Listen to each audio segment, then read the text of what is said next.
नमस्कार, स्वागत है आप सभी का मेरे YouTube channel vibes of Ganga पर। आज हम बात करेंगे भूदेवी की वंदना में कहे गए एक श्लोक के विषय में। लेकिन इस श्लोक के विषय में बात करने से पहले भूदेवी के विषय में जान लेना आवश्यक है। भूदेवी यानी समस्त विश्व की भूमि, जिन्हें हमारे सनातन धर्म में धरती माँ भी कहा जाता है। माँ कहना सर्वथा उचित भी है, क्योंकि यह धरती माँ एक माँ की तरह ही हमारा पालन पोषण करती है। अभी कुछ दिन पहले मैंने सदगुरु द्वारा चलाए गए एक अभियान के विषय में जाना, जिसका नाम है सेव सॉइल यानी मिट्टी बचाओ अभियान। सदगुरु का कहना है कि जिस तरह पूरे संसार की धरती की मिट्टी से उपजाऊ तत्व नष्ट हो रहे हैं, जिस प्रकार पूरे विश्व की धरती की मिट्टी अपने वास्तविक गुणों को खो रही है, तो यह स्थिति आगे आने वाले कुछ वर्षों में एक विश्वव्यापी समस्या के रूप में खड़ी हो सकती है। और इसी समस्या के निदान की कोशिश में सदगुरु ने यह जागरूकता अभियान चलाया है। इस जागरूकता अभियान के माध्यम से सदगुरु का उद्देश्य सिर्फ यही है कि यह पूरा विश्व इस धरती की मिट्टी को इसके वास्तविक रूप में संजो सके। यह मिट्टी जो न सिर्फ हम मनुष्यों के जीवन का आधार है, बल्कि इस धरती पर स्थित असंख्य प्राणियों के जीवन का कारण भी है। और ये सभी वह प्राणी हैं जिनका होना इस धरती के पर्यावरणीय संतुलन को बनाए रखने के लिए आवश्यक है। प्राचीन समय से ही एक कृषि प्रधान देश होने के कारण हमारे देश में हमारी धरती और हमारी मिट्टी का विशेष महत्व रहा है।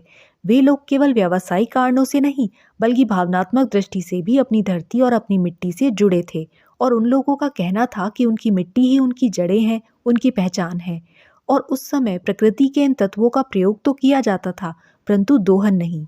लेकिन आज स्थिति इसके विपरीत है। आज व्यावसायिकरण की इस दौड़ में लोग ये भूल रहे हैं कि वे इन बनावटी तरीकों का प्रयोग कर केवल कुछ वर्षों तक ही अपनी मिट्टी से अच्छी पैदावार पा सकेंगे, लेकिन आगे आने वाले समय के लिए वे एक रेतीली बंजर भूमि ही तैयार कर रहे हैं। ये सच है कि हमारी प्राचीन संस्कृति में कभी भी प्रकृति के साथ ऐसे निम्न व्यवहार को सराहा नहीं गया, बल्कि इसके विपरीत हमारी संस्कृति तो हमेशा से प्रकृति पूजा की ही साक्षी रही है, जहाँ प्रकृति के हर तत्व को ईश्वर का रूप ही माना जाता है। यहाँ तक कि हमारे ऋषि मुनि सुबह उठकर धरती पर पैर रखने से पहले धरती माँ की वंदना करते थे और अपने पैरों से धरती को स्पर्श करने के अपराध के लिए उनसे क्षमा याचना भी करते थे।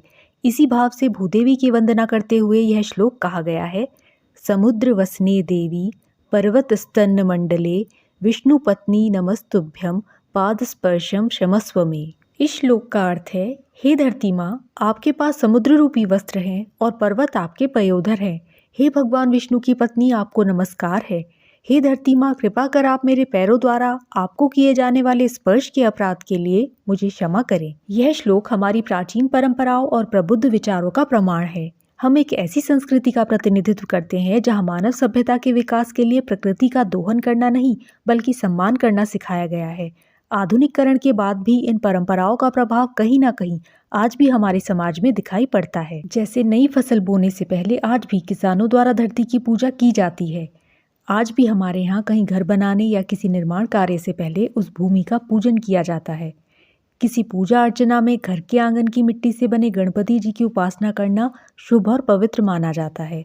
हमारे यहाँ शुभ अवसरों पर घर की देहरी को भी पूजना प्रचलित है। आज भी कई स्थानों पर प्रतिदिन घर के मुख्य द्वार के सामने चौक पूजने की प्रथा का पालन किया जाता है।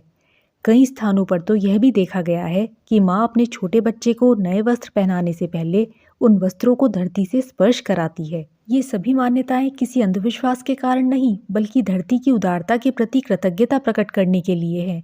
इस मिट्टी बचाओ या सेव सॉइल अभियान के माध्यम से सदगुरु भी यही समझाने का प्रयास कर रहे हैं कि भले ही हम कितना भी शक्तिशाली आधुनिक जीवन जी रहे हों, लेकिन प्रकृति की शक्तियों के सामने सब शक्तिहीन हो सकता है। हमें हमारी प्रकृति का, इस धरती का इतना दोहन अब रोकना होगा, नहीं तो आने वाले समय में इसके परिणाम किसी के लिए भी हितकारी नहीं होंगे। विश्व के प्रमुख वैज्ञानिकों के अनुसार हमारे देश की मिट्टी से जैविक तत्व लगातार नष्ट हो रहे हैं। यदि इस स्थिति पर ध्यान नहीं दिया गया तो लगभग 50-60 वर्षों के बाद हमारे देश में कृषि योग्य भूमि नहीं बचेगी, और बचेगी तो सिर्फ बंजर भूमि। इस समस्या के समाधान के लिए हमें व्यक्तिगत और सामाजिक दोनों स्तरों पर जागरूकता दिखानी होगी। अधिक से अधिक पेड़ पौधे लगाने होंगे, क्योंकि यही वह ऊर्जा है जो हमारी मिट्टी के पोषक तत्वों को बचा सकती है। हमारे ऋषि मुनियों ने धरती माँ की वंदना में जो स्तुति कही है, हमें इस श्लोक को अपने मन और व्यवहार से स्वीकार करना होगा। ये धरती जो हमें भोजन, खाद्यान्न, वस्त्र, निवास, पेड़ पौधे, नदी, पर्वत और जीवन जीने के सभी साधन प्रदान कर रही है, और जो मिट्टी हमारे अस्तित्व का कारण है, अब हमें उसके प्रति कृतज्ञता प्रकट करनी होगी और इस धरती और मिट्टी को सहेजना होगा। और आज की परिस्थितियों में धरती माँ के प्रति यही हमारी सच्ची वंदना होगी।